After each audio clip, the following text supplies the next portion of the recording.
So another thing that people don't know is I work for the federal government. When you're in the federal government, you can't really negotiate like your pay package because you're already in it, right? Yeah. But if you are coming in fresh off the street from private sector, you can actually negotiate sometimes sign-on bonus, right? And I know somebody that I'm not going to tell you the secrets, but aim high. Aim high. Well, you gotta drop the number. We don't know the person. what they get? So I've heard someone do a sign-on bonus for $40,000. $40K sign-on bonus with the federal government. With the federal government.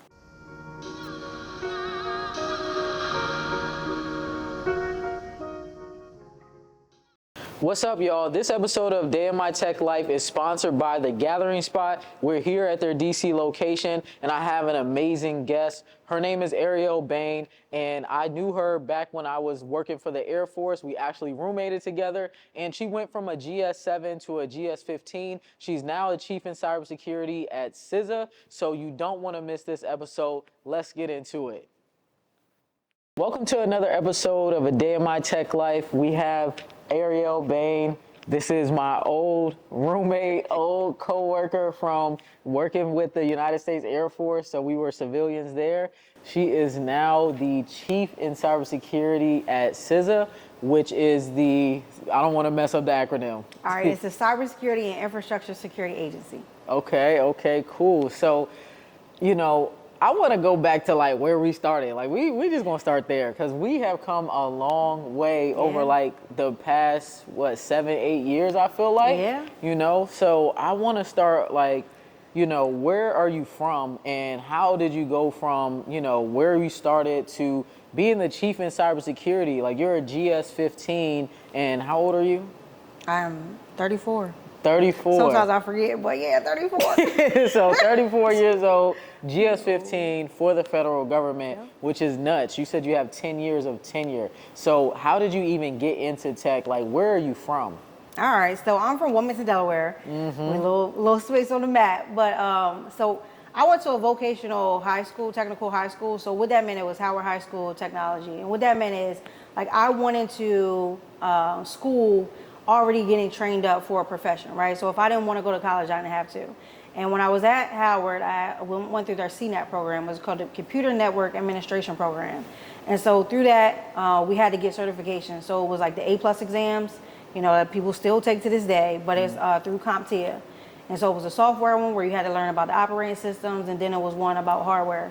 And I failed. Like, I failed the test. I actually took them probably about, I think, 3 to 4 times, and I just couldn't pass. And so I really honestly got discouraged, and I told my mom, like, when it's time for me to go to college, I'm going to be a dentist. And I went to school to be a dentist. Yeah. So when I left college, I was, when I left high school, I went to Spelman. I was afforded the opportunity. I graduated as valedictorian from my high school, though I still couldn't pass these exams, right? Wait, so you were valedictorian at Spelman? No, at Howard High School of Technology. At Howard High School, you were valedictorian? Yep, and couldn't pass the test. Wow. Okay. And could not pass the test. So I was discouraged because I'm like, this is not for me, right? Like I didn't have mentors. It just didn't feel right. So I decided that when I went to college, I was going to do pre-dentistry and I was going to become a dentist. Yeah. And I told myself because I wanted to see people smile. And knowing darn well that is not something that I wanted to do. Yeah. But that's what I did. So I went to Spelman and I did computer science. So I was there. I was like an immaculate student, graduated. Well, I did the dual degree engineering program, so it was a 5.5-year program where I graduated from both Spelman and I went to Michigan. So when I went to Michigan, I was afforded an opportunity called the Smart Scholarship Program.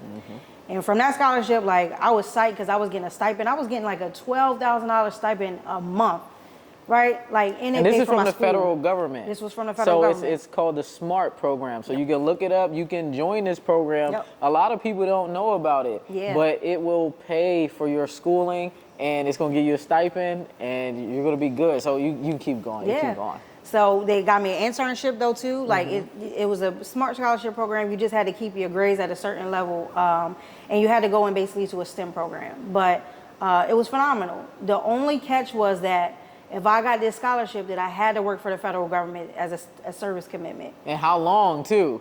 So for every semester that you got this scholarship, you had to work a year with the federal government.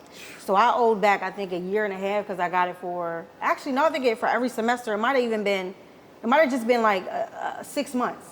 Because I think I only had to pay back a year and a half, and I got the scholarship for like a year and a half as well. So yeah, it wasn't that long of a time commitment, but it's something like, the difference was so my service commitment, once I graduated, I had to work, and they chose where I worked. I worked in Massachusetts. That's where I met you. Yep. So I went to work at DOD, Hanscom Air Force Base in Massachusetts. It's a little Air Force base, y'all. Like, very little. Really, really small. And it's like, what? Like 30 minutes outside of Boston, I guess? Yep. 20, 30 minutes, Yep. depending on traffic. Yep. And when I was there, this is the thing they don't tell you. Like, working at the government, you start at the bottom. So all my friends, I went to school for engineering. Yeah. All my friends was coming out making 70,000, 90,000, right? And here I go, on paper, I made $44,000. And you were a GS-7. As a GS-7. Yeah. That's how I was making. And this was back in 2013, yeah, Yep. 2013. Pennies. So 45,000 on paper, right? Then 38 after you take out all the deductibles of like healthcare and all that stuff and taxes. I was making like 38,000. And I always had a lifestyle where like I'm glamorous, like I love luxury. So yeah, I was living in a penthouse. Remember that? I remember. We was going to the penthouse floor, but of that salary.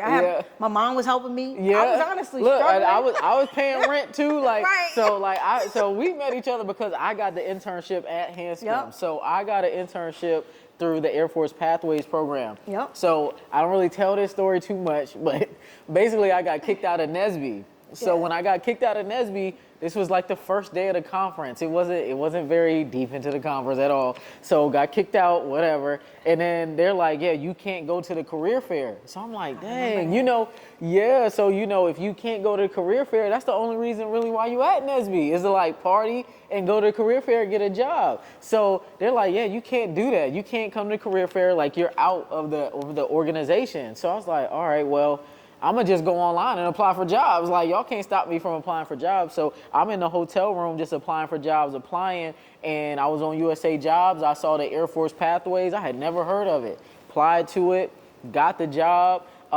What's his name? Steve Dembski, right? Dembski. Steve hit me up. He said, hey, you wanna come out to Boston? It's Hanscom Air Force Base. I said, hey, sure, sign me up. So, that's how I got the internship. And he was like, I have somebody else who I think you can live with out there, because with the federal government, things aren't as nice when you go with like other companies, like commercial tech companies or either government contractor companies. Like, they didn't pay me for relocation. I drove from PG County, Maryland, up to Hanscom Air Force Base. Was like a 10-hour drive. Yeah. And then he was like, yeah, I got somebody who I think you can live with, maybe roommate with. She said she'd be okay with having a roommate. And yeah, that's how I met you. And I started renting out a room in your spot. It was Simone didn't know I was really struggling, so I was happy when Steve called me and was like, I need somebody. I mean, I got somebody to live with you. Yeah, it was rough. It was rough, like, but now I look at it and it was like, I'm glad that, I had that beginning, because it was real humble beginning for me. Right. But I'm glad, like, I look back in my entryway. And then, too, I was doing something I hated. So, remember, we were both doing, like, systems engineering. Yeah, we were doing system engineering, yep. And we weren't even doing computer science. Exactly. Yeah. For anybody that knows what systems engineer is, basically you were just reading documents. That's it. That come from like the people that's doing the fun stuff. Yep. And I was like, I can't stand my job. Like, I really did not like it. And what I did was I got a mentor that was actually on base. I went through Steve and I went through my immediate supervisor, Charlene at the time. And she placed me with a mentor, so did Steve. And it was somebody that was working in like the cyber operations division. And so he met up with me. I was like, I'm just really thinking about leaving the federal government. Like, I remember you was ready to go. I'm ready to go. Like, I don't like this. Like, this is not, like, everybody else is making more. Yeah. I'm doing Especially something. in Boston. Like, people are making 6 figures, like, out of college in Boston. I'm like, I'm doing something I hate. This ain't for me. Right. I got a mentor.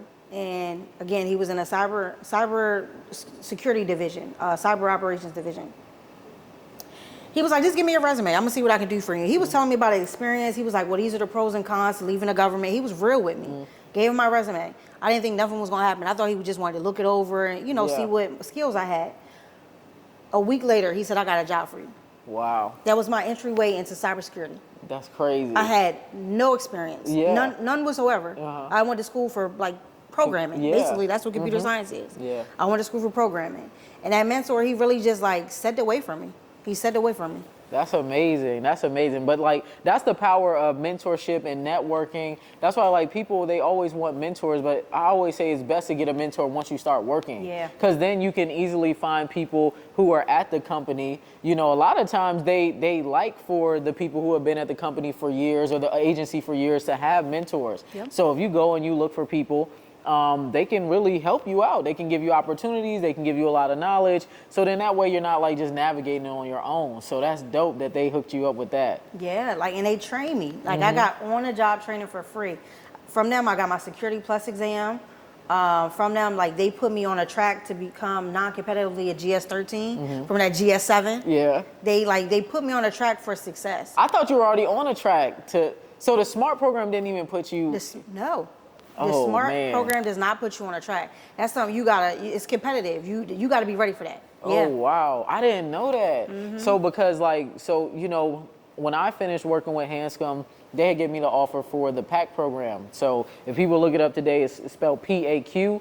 And basically with that program, like I could have went to school I could have went to school full time for my master's. They would have paid me my yearly salary, but you know, it's government, so it's not like it was gonna be much. And then once I finished that, then I would have had to go to like Langley Air Force Base, which was, I remember that. Yep, I would have had to go to Langley, had no type of locality pay, nothing like that. I would have been making $35K a year. So I was like, I don't know, I don't think it's worth it. But it was gonna be automatic pay promotions up to I think GS-12. So, but I didn't do it though, because I was like 35K, and then I had other offers from like Raytheon, Lockheed. I even had other government agency offers up at Fort Meade that were more than that. So I was like, nah, I'm just gonna go a different direction. Yep. So like, government does have programs, but when you start out like entry level with government, like I started as a GS-4, like. People say they never even heard of a GS-4. Never even knew it existed. Didn't even know it existed, right? I started as a GS-4 and then got promoted to a GS-5 once I had 90 credits in school. So once I was a junior, I got to GS-5. But it's just like, yo, you know, I don't know. I feel like it's worth it to get that experience while you're in college. But like after that, you got to figure out how you're going to get to like a 13 as fast as possible, and how you're going to get onto a track where it's non-competitive automatic promotions, because it's going to be rough. Like I've met some people before where this girl, she was working at NSA, and she said she had been a GS-7 for like 4 years. And that can happen. And I'm like, what? So you know what type of salary she making, right? NSA, GS-7 for 4 years. Like she wasn't really making any money, but working a job that's really prestigious. So, you know, you got to make sure if you're going to go the federal government route, you figure out how to get your money right, because you'll struggle at the beginning. And that's the, like, and I always knew you was gonna leave. I always knew. You knew I wasn't gonna be there. Simone, you really did dream big, right? And like I always tell you, like when I see you, like you always said you was gonna do this, and I'm so proud of you, and I mean that because you always knew that wasn't for you. Yeah. You know, when you had it, like your dad was your mentor. Like he knew how you could pivot, right, and to be successful. And for me, honestly, I only stayed with the government out of fear, right?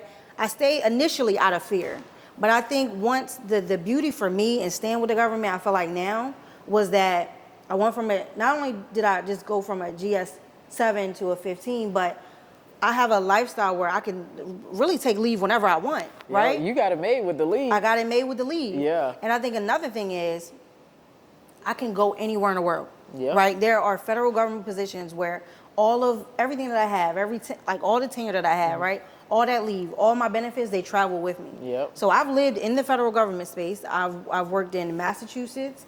I've worked in Rockville, Maryland. I've worked in DC, and I've worked now in Delaware. Or actually, my headquarters is in Philadelphia. But I'm like blessed to have that, right? Yeah. My pivot was to get home, and that's what I did. Yeah. So you're back in Delaware after starting out in Hanscom. Which is and crazy. I only did that for my son. I got an 8-year-old. Yeah. So that's crazy. So, but that's amazing though. So from going from a GS-7 to a GS-15, like what's that salary like now? Because I know people don't know this, but since you're in the cybersecurity role, they have the new like cybersecurity pay. So can you explain that to people? Yes. So I won't go into details exactly like what the salary is, but because I want you to actually do some homework to kind of see what the GS schedule looks like for yourself. It's called the general schedule. But that's kind of where everyone's pay in the federal government is public, so you can see it. But the difference with my pay is I actually get something called a cyber pay incentive, which is 25% of not only my locality pay, but also my base pay. So I'm getting paid an extra 25% annually. Yeah. We also get bigger bonuses because you get more money, right? Yep. They pay for you to get certifications.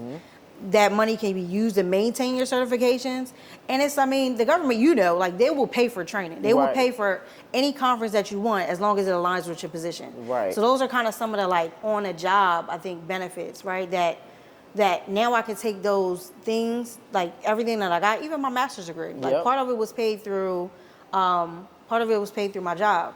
I could take all that, and if I wanted to leave the government, I can. Right. And now I'm like, look at me, like I have all these accolades, I have all these credentials, and it was because I put the time in. Right, yeah, you gotta put the time in. So like Arielle says, she wants you to go do the work. So if you wanna look up like the salaries for federal government for the GS pay scale, all you need to do is go and Google, you could just Google literally GS pay scale, OPM, 2023, and it'll come right up. So you can start looking at either locality pay for where you live at, or you can look at maybe you wanted to work in DC. You can look and see what you would be making at certain pay grades. So definitely go and look that up. So you know, I also want to add something too. So another thing that people don't know is I work for the federal government. When you're in the federal government, you can't really negotiate like your pay package because you're already in it, right? Yeah. But if you are coming in fresh off the street from private sector, you can actually negotiate sometimes sign-on bonus, right? And I know somebody that I'm not going to tell you the secrets, but aim high. Well, you gotta drop the number. We don't know the person. What they get? So you know, I've heard someone do a sign-on bonus for $40,000. 40K sign-on bonus with the federal government. With the federal government. Yeah. Right. That's the hack. I tell people that. So I interviewed somebody else. She's a GS-15 now. So she was a GS-15. It's okay. Look. She was a GS-15 by like age 28, right? And the way that she did it, she worked for Booz Allen, and you know her salary was real high. And then the federal government wanted her, so she was like, well, you need to at least match my salary. Exactly. And it put her at a GS-15. Yep. So she was able to come in and get a high salary that way. So that's why I always tell people, like, if you do want a lot of money with the federal government, if you come from the outside, like government contractor, it's much easier to do it that way versus trying to go in from working your way up. But I mean, it's both great ways. Like, but at the beginning, no matter what, like you said, you got to put the work in. It's going to be hard. It's going to be a struggle. It's going to be a grind. But it's all going to pay out in the long run. Yeah. And another thing is people also, they negotiate their leave. So if you don't have any leave because you're just, you know, you're knowing your role, you can say, well, this is how many hours I want, or I want to bring these hours over with me. And a lot of people don't know that's a negotiating factor too. I didn't know you could do that with the federal government. Oh, yeah. Yeah, everybody always talk about the money. They don't talk about the leave. Yeah. So how much leave do you get? So if you don't know, like with the federal government, your leave, it accrues like every paycheck basically, right? So how much leave do you get? And like, you know, a lot of people don't know this either. Like when people retire from the federal government, they have so much leave saved up that they literally could take like a year off and still get paid. Like it's nuts. So like, how does that work with like leave and those type of benefits? Yeah, so for your first, I think it's 6 years, don't quote me, I think it's the first 6 years, you accumulate 4 hours of leave every paycheck. So that's every 2 weeks, right? That's 4 hours.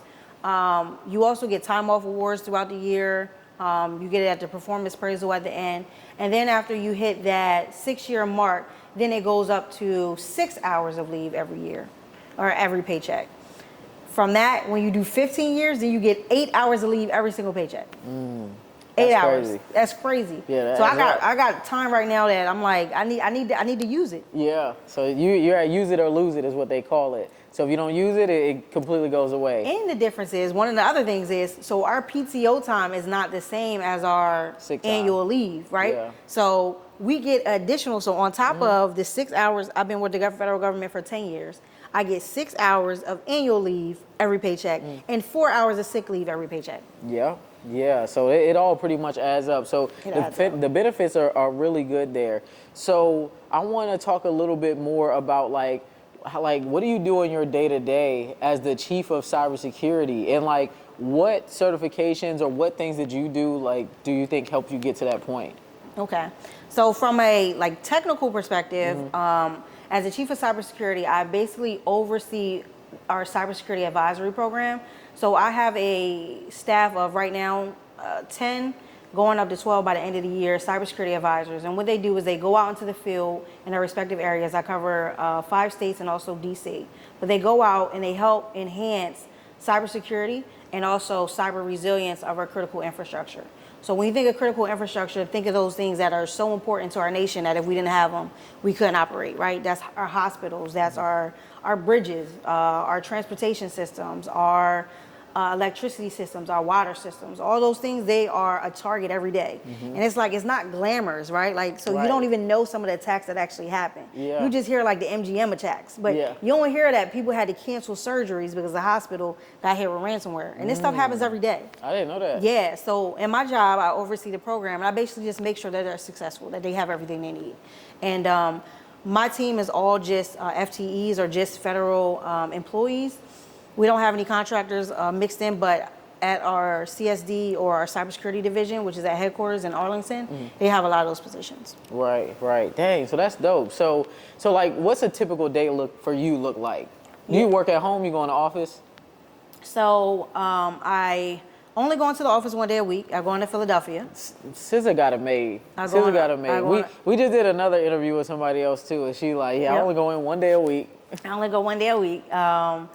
So not only that, but a typical day for me is sometimes I'm scheduled to do keynotes. I'm scheduled to do panel discussions where I just talk about new emerging technologies. AI right now is really hot, right? Because not only are you using ChatGPT for good purposes, but on the dark web, you got people that got all these dark GPTs and stuff like that. Yeah. So doing keynotes, doing panel discussions, but also making sure that the tools that my folks need, that they have them. So we do different assessments, we do different tabletops and workshops. So I'm just making sure that everything is, vetted and they're polished so that they're ready to kind of just talk and have trusted-based partnerships with the people that we work with every day. Okay. So if somebody wanted to get into cybersecurity or eventually get into cybersecurity, what skills do you think they need to focus on?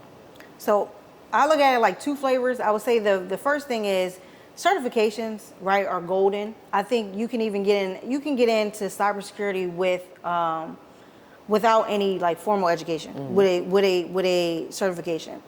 I've been telling people I have a nonprofit myself called Control Alt Elite, and What's it tell called? people Control Alt Elite. Control Alt Elite. Yes. Y'all get that?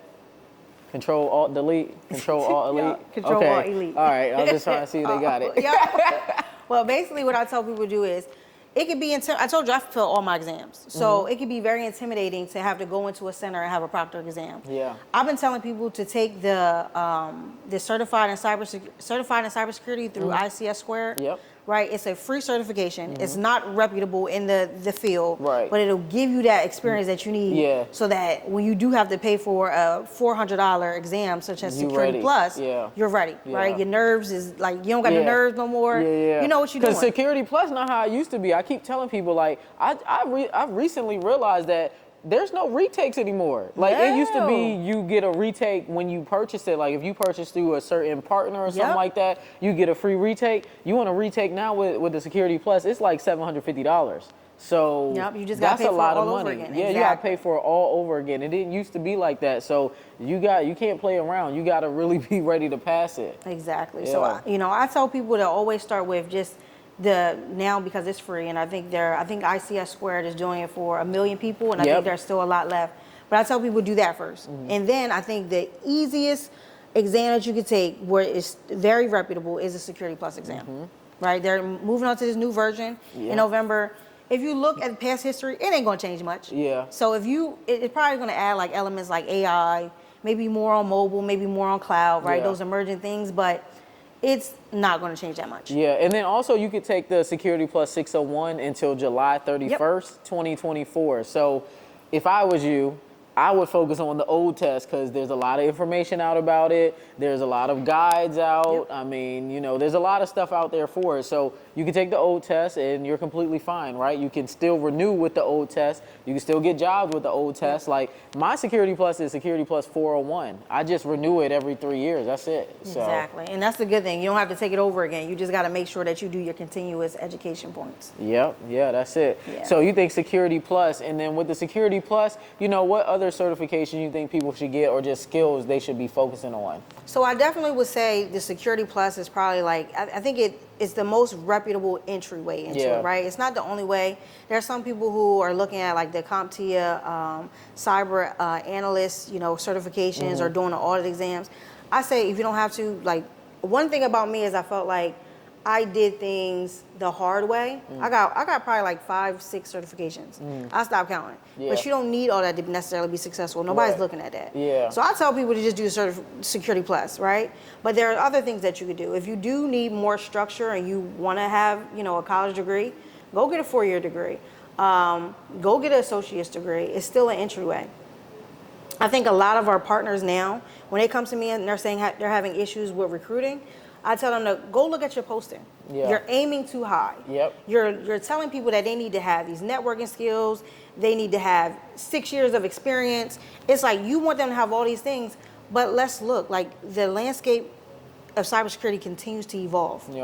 So it's like with a person like what was, I guess, reputable or credible then, like the field is so new. There's no structure to it. Like there's so many ways that you can get into cyber. Because people don't know, like cyber used to be called information assurance. Exactly. Like cybersecurity is new, right? It's like within, I feel like within the past like 5 to 7-ish years, like the term cybersecurity, especially in the GovTech space, everybody was information assurance. Everybody. Like until you got to like, you know, you got your CISA and all that kind of stuff, right? Like most people were just information assurance was their title. So, you know, that is definitely a new thing. So yeah, so I always tell people Security Plus 2, right?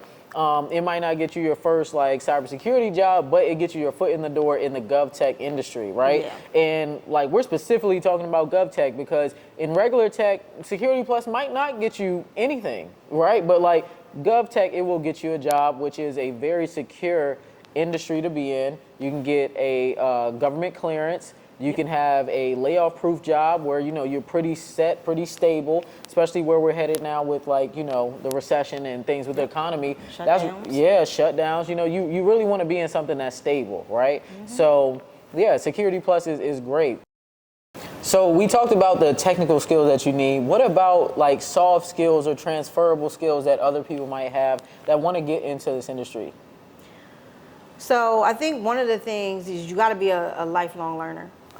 In this field, particularly, technology evolves so much that you can really get left behind. Because if you look at what people were using a couple years ago, like it's obsolete, right? It becomes obsolete.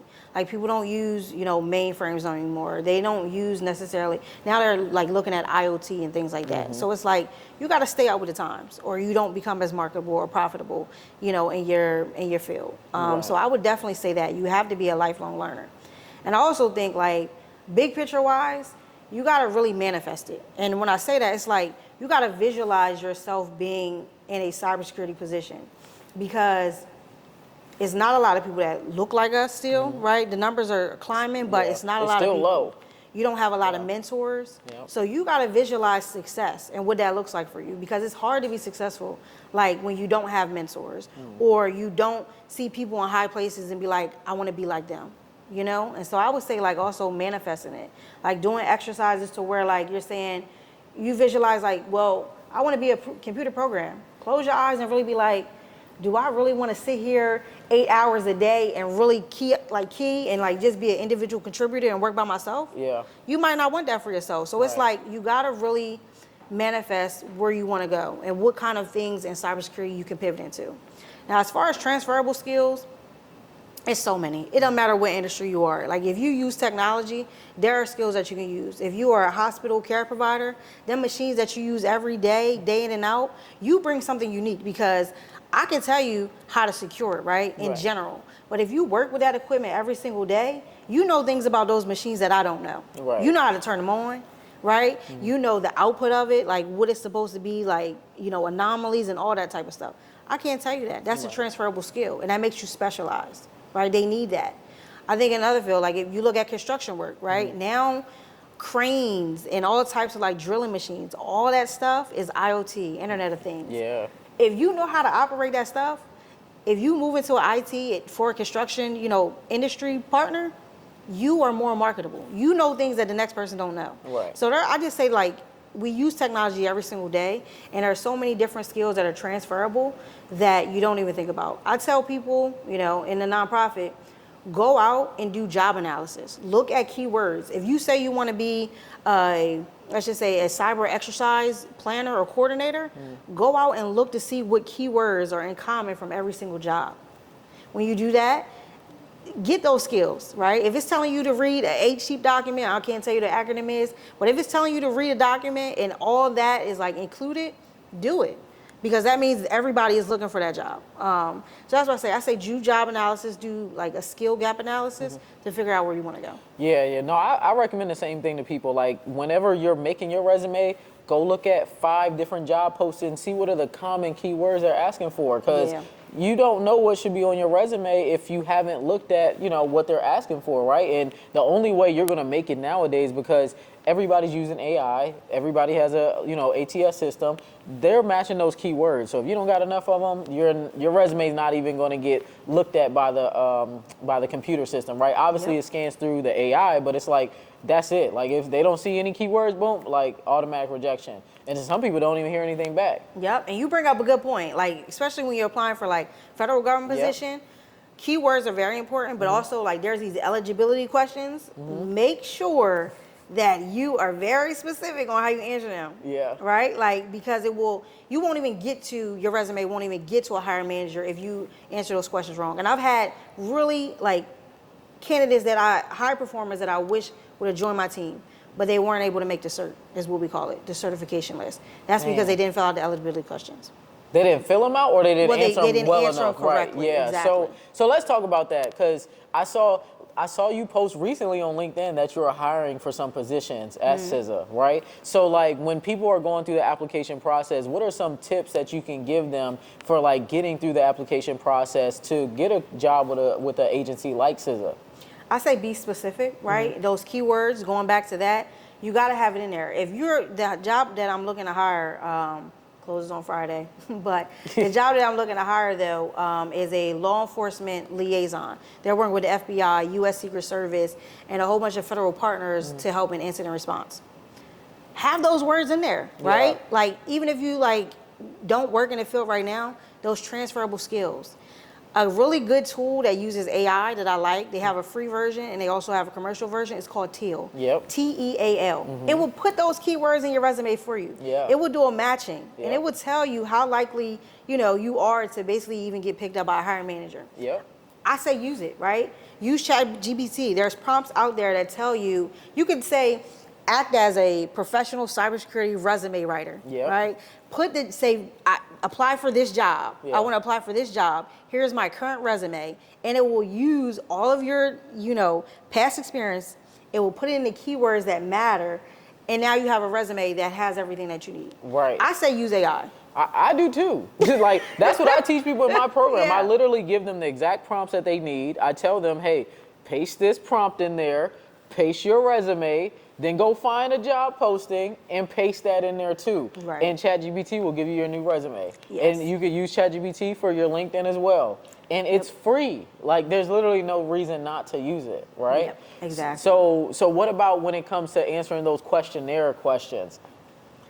Don't lie, right? Don't lie, but sometimes you have to be a little creative because sometimes there's number scales where you have to say, I have this much experience, I have, you'll say you have no experience, this much experience, I supervise at this level, right?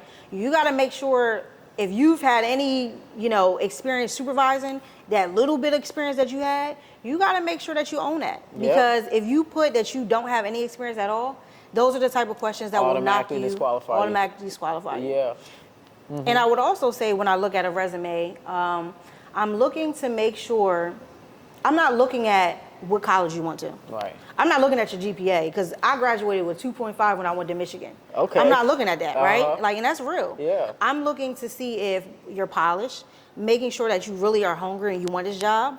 I'm making sure that I don't even care about job hoppers. I feel like if you stay in a position too long in cybersecurity, that's a red flag. Oh, that's a red flag. That's a red flag because it's like, why didn't you pivot in this field? Like, we're evolving so much. I feel like you have to pivot. So staying in a job too long, sometimes I'm looking at that and I might have to ask you, why did you stay here so long? Right. And it doesn't necessarily knock you out of the pool of candidates, but it's something that I have to question. Okay. Look, that's the first time I've heard that. So the federal government is evolving, right? That's what people need to know. Like, technology is evolving, the federal government's evolving, the GovTech space is evolving, and you got to keep up with the times, right? Like, you always, like you said, be a continuous learner, always learn new skills, and then make sure your resume and everything is matching up, right? But I really like how you said, even if you've only been a supervisor for a little while, you need to own it, right? I ask people all the time, like, what are you doing at your job that's not on your resume, right? Like, some people, they'll talk to me and then they'll tell me all these things they're doing on their job, and then I look at their resume and I'm like, you don't have any of that listed. And they're like, oh, I didn't think to put that in there. It's like, no, you need to put all of that because those are the things that are going to get your resume picked up. Those are the things that you can talk about in the interview. So, like, if they don't have that there, why are they going to choose you to be a candidate to even interview? Exactly. So you got to really make sure you come off as a strong candidate at all times. And being results, right? Putting your results on your resume. Like, don't just say, I performed this. Well, what was the impact, right? It resulted in a reduction of such and such, or it increased this. I saved this amount of time. You got to have those things in there because that is your unique value proposition. Those are setting you apart because everyone can say that they were a watch officer, right? Everyone can say that they were a programmer, but it's how you made an impact to the organization that really makes a difference on the resume. Yeah, no, definitely. I feel like I hope that's enough for people. Because when it comes to the federal government, like, application process, I made videos about it, and then now you gave us the inside scoop because you're actually hiring for these people. I do want to know, though, because that role that you just posted on LinkedIn, how long was it open for? 2 weeks.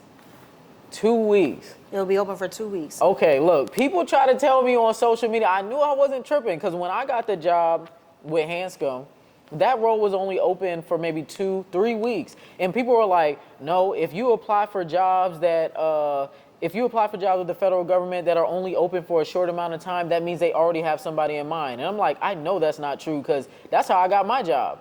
So they're like, you're giving people bad advice. But this is the thing, right? Some people, a lot of people really, they hear one thing and they run with it. Like, you really think that the federal government is posting all these jobs for, like, some jobs are only open. They're like, hey, first 500 applicants, that's all we're taking. They don't have time to waste anymore. They are really trying to find applicants. So the shorter the time frame, usually those are the people that's on it. Because, like, only certain people are going to see jobs that are open for, like, 2 weeks, 3 weeks. So I like that. And I will also say, like, there are some positions that legally have to go on USA Jobs, right? But some organizations have the authority. If they already have somebody in mind, they don't have to post it on USA Jobs. They can just do an internal transfer.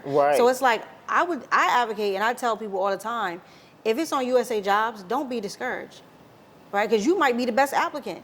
And sometimes they might have had someone in mind, but it's like, you know what? We can't lose it. We can't lose this.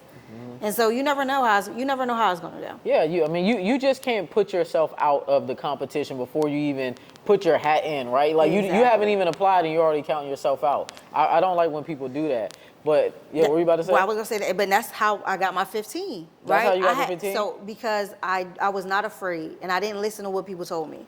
Like, if people would have told me that at 34 years old, I would have been a chief of cybersecurity, a GS-15, and all my teams, everyone's older than me.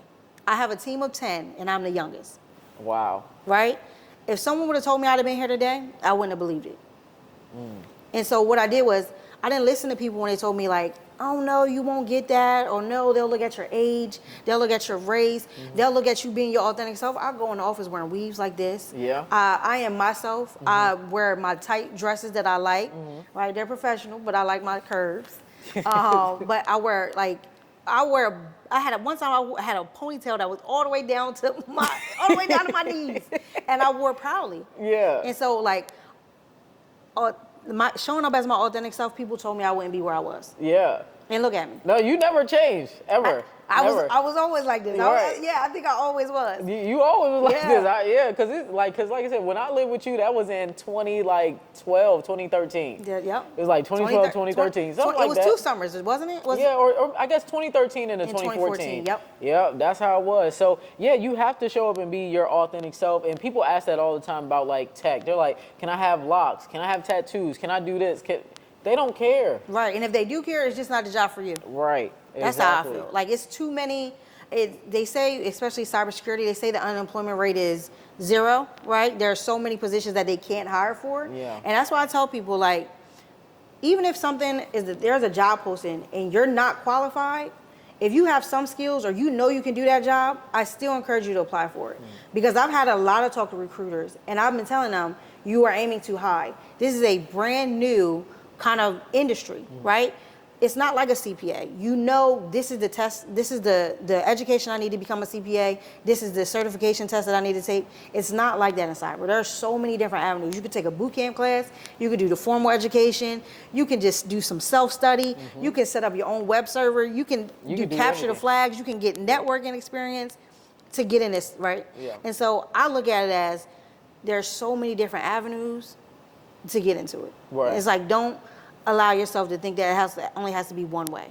And don't think that because something says you're not qualified, you're not. Because most of them are aiming too high, and that means they're not going to be able to fill them positions. Because no one is going to be able to reach that. Yeah, no, that's true.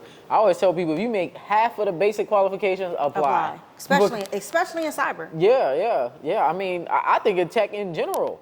Just because like the only place where I feel like you really need to meet like all of the qualifications is like, you know, when it comes to software engineering, GovTech, they don't play around. They're like, look, you need to have a degree, you need to have either some experience or internship, something like that. But like when it comes to anything else like IT, cyber, anything like that, you know, you can apply. Like you just never know. And then also when there's positions that say that they're not sponsoring clearances, you can still apply. There's been so many jobs I've applied to that said they weren't sponsoring, and then they're like, hey, you know, you're the best candidate, so we're going to interview you. They interview me, and they're like, okay, we're going to sponsor your clearance. Yep. Like, that's happened to me internal at Raytheon and external. Like, Lockheed gave me an offer like that, and they both said they weren't sponsoring. It was crazy. It was like this satellite system engineer role.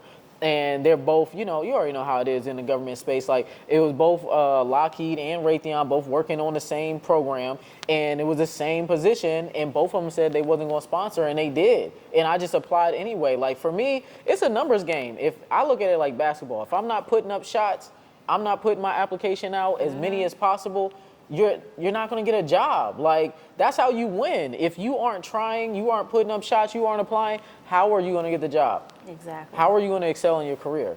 And you mentioned something else. Another thing that a lot of people don't know about the federal government, and when you apply, this happened to me firsthand, so I know it works. Yeah. I got back, I put in a USA job application, and it said that I didn't meet the qualifications. It told me that I didn't have enough time and grade, and I didn't have the job experience. I'm like, that can't be right. Like, y'all messed up somewhere. Right. When that happens, there's actually something you can do. If you scroll all the way back down to the original job announcement, there is a HR number. You can call them. You can say, hey, can you please re-review my application? That happened to me, and they told me, the hiring manager that I went through, they said, I'm so glad that you did that, because we hated every single other candidate. Wow. They gave me an interview remotely. I was still at Hanscom. They gave me an interview remotely. I was actually pregnant. Okay. I was pregnant, and they still gave me an interview, and I still got a job. And that was kind of how I moved. That was my pivot from Massachusetts to I think at that time DC. Yeah, I remember. That's when you moved to Laurel, right? Yep, Laurel. Yep. Yeah. Okay. Yeah, I remember. Actually, I was in Hyattsville before I went to Laurel. Oh, you were? Yep. That was my roommate.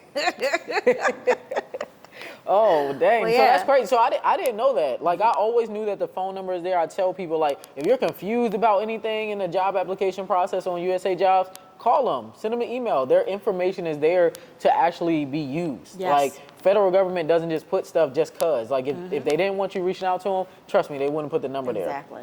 But yeah, that happened to me, and the job that they told me that I was not eligible for was the job that I got. That's amazing. That's amazing. So that's a crazy tip. So I kind of want to talk a little bit more about, like, how has tech changed your life? Since you've been in the industry, since you started working, like, how has it changed your life? I think for me, I mean, I love it. I definitely say that. Like, I'm really like a geek, and I think being in cybersecurity is a good fit for me because it's like a game for me. It's like, all right, the attacker's doing this. All right, well, what are we going to do? You know, like, so I think the aspects I'm fulfilled.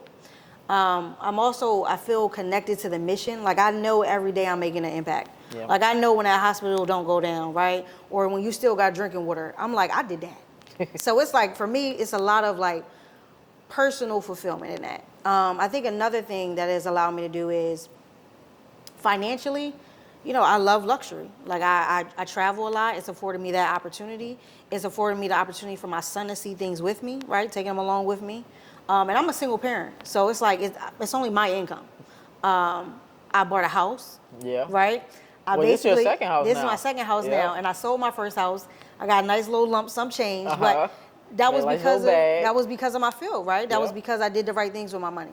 I also have a event studio and content creation space in Wilmington, Delaware, called the Spot 302. But even that, under Brown Girl Grinding, check it out. Okay, but, you got, hey, check it out, plug it in. Plug it in. Yeah.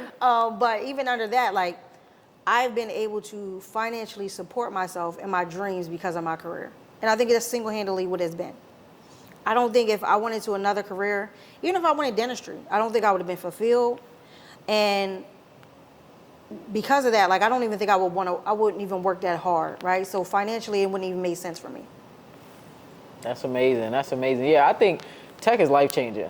And I, like, you know me, I talk about GovTech because for me, I don't think there's any better tech industry out there. It's not. Just because of, like, just how you can play it. Like, you could be federal government, or you can be a government contractor, or you can do, like, some people be 1099 or start your own company. Exactly. So you can do it Avenues. all. Yeah, so many avenues in this one industry. So that's really, really dope. So I guess something else I want to ask you, well, I want to talk more about your nonprofit. Can we talk about that? We can talk about it. Yeah, let's talk about your nonprofit. So how is that? Why did you start it? Who do you all support? Who you help impact? So the nonprofit is called Control All Elite. I launched it in January. So I'm a nonprofit officially in Delaware. I just submitted all my paperwork to become a nonprofit 501c. But what it is under Control All Elite, I'm really helping people manifest a successful career in cybersecurity. And it's particularly for Black women, because if you know the numbers, right? Numbers range, I'll tell you the highest number I've seen. They say 2% of Black women are in cybersecurity fields. And I know firsthand, like, when I go in the office, it's not a lot of people like me. And it's been that way through my whole entire career. And I always tell people it's important to manifest it, because if you can't like see it for yourself, you can't see that success, it's not gonna happen for you. And that's real. Just like you don't have the mentors and things like that. And the resources, right? Sometimes resources, they cost too much. I was afforded an opportunity where my job paid for everything. But I'm giving out like study guides for Security Plus. I'm even working to get some vouchers for people. I gave out a free voucher just at an event back that I had in June. I'm giving another one at the end of the year. But things like that. Also, like, training the community, right? We are much higher right now in like scam rates. It's so easy to become a victim of phishing. It's so easy to become a victim of identity theft. You go on the dark web, you could buy a social security number for $5 to $10. Yeah. You could buy a driver's license for $10. A passport for $1,000 to $2,000. Crazy. Right? And so it's like all these scams, like every time like you hear about a cyber defender, just know that there's a community of hackers and stuff. So I also want the community to be aware of different, hacks that are out and ways they can protect ourselves.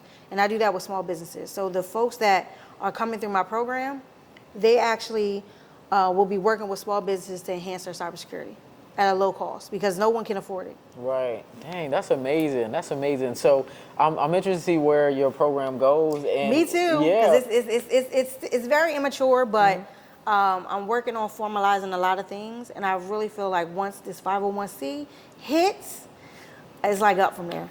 It's up from there. Yeah. It's up. Yeah, because it's a process to get the 501c, but I know you're going to get it. Yeah, it's So up. that's dope. But I also want to talk about, I know you love fashion, so I do. I want to talk about that too. Like, do you still have your clothing brand? Yeah, so we did a pivot. Okay. So the clothing brand used to be formerly it was called Season Solo, and it was basically for folks that were on an adventure, a solo venture, right? I feel like sometimes just to really elevate, you had to separate yourself, like just from, old friends, toxic ways, your own things that's getting in the way. But now, as I've evolved, I've realized like it takes a community. So I'm no longer in that season, and so it didn't fit anymore. Oh, so okay. yeah, right. So it Yeah. didn't fit anymore. So me and my business partner now, we co-own Brown Girl Grinding. She's the visionary for it. This was actually her brand, but we just own it together. And Brown Girl Grinding is everything from media and production. We also have clothing, and then we also have the event space that's under it. Okay. So yeah. That's dope. That's dope. But I like people to talk about more than tech, because all of us we do more than tech, right? This is our career. We enjoy what we do. We enjoy the mission that we serve and support, but we're more than tech. Like when you leave work, what do you do outside of work? Yeah. So that's dope that you have the nonprofit and you have your brand that you have an event space with your co-founder as well. So that's really dope. So last thing I want to talk about, like tech-wise, is I want to ask you if you could give people just one tip of advice to get to where you are, what would it be? I think it would have to be about imposter syndrome. Okay. I would say don't let that voice, right, like that's in your ear, don't let it control your narrative. I said I operated out of fear, and that fear I was still successful, but it put me back a lot.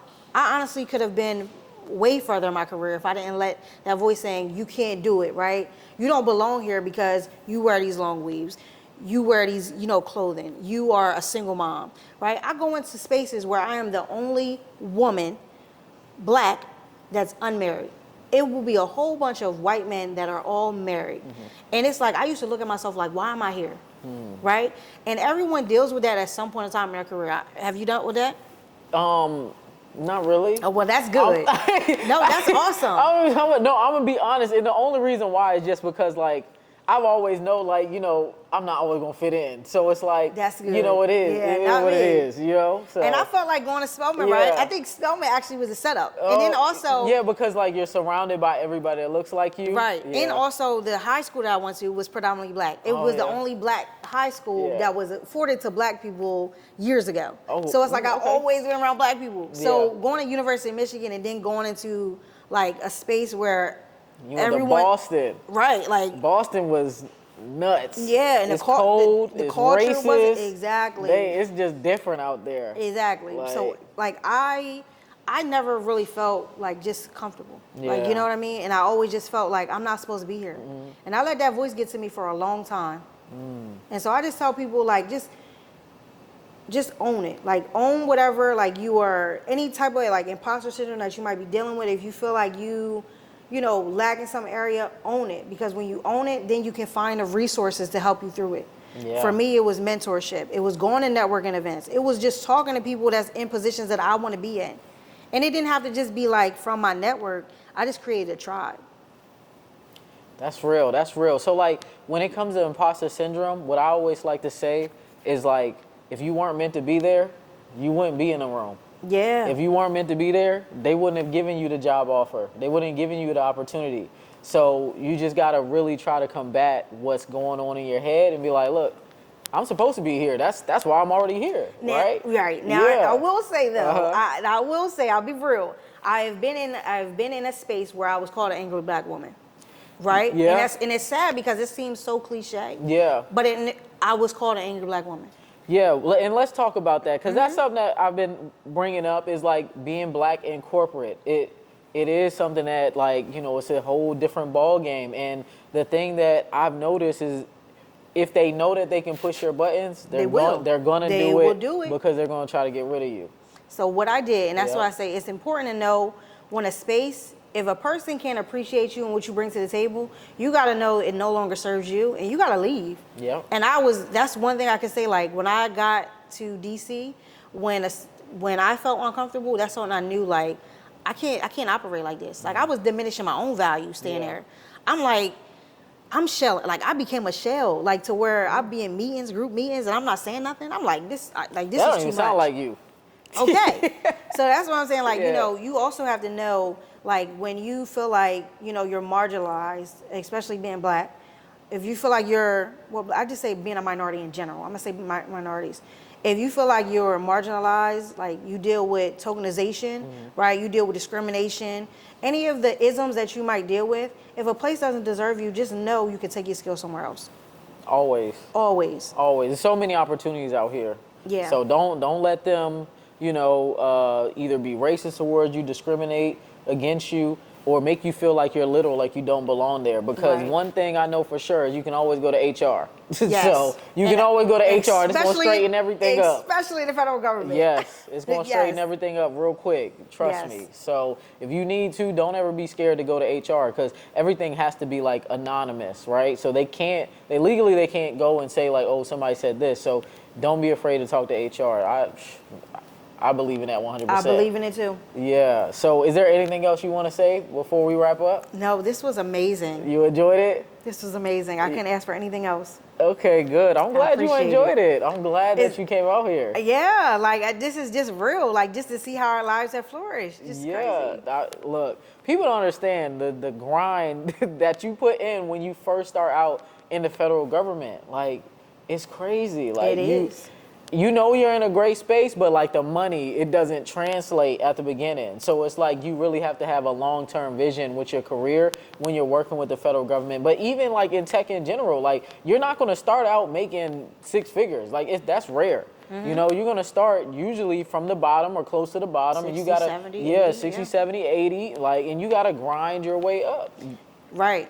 Right. And I think like that is, and also it's like about being a lifelong learner, right? And also I say like I get nervous when I see people that don't move from place to place because it's like, well, why did you stay there so long? What Yeah. new skill did you acquire, Right. right? Like, and sometimes it might be family issues or it might just be like, I'm just comfortable. Yeah. But it's like in tech, if you want to make those six figures or, you know, you want that freedom, you really got to put in that work.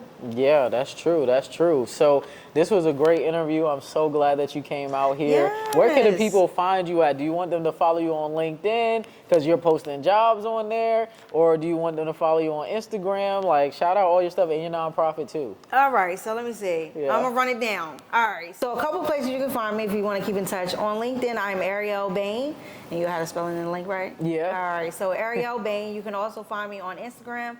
I'm Ellie.Lux. That's ELLIE.Lux, LUXE. You can also find my nonprofit at Control_Elite_Cybersec. And then last but not least, you can follow my Brown Girl Grinding movement at Brown Girl Grinding. Thank Okay, you. good. Thank you. Thank you so much. Thanks for coming out. So I'm Simone B, also known as Bees. This was another episode of A Day in My Tech Life. If you want to catch more, make sure you like, comment, subscribe, and hit the notification bell. See you on the next one.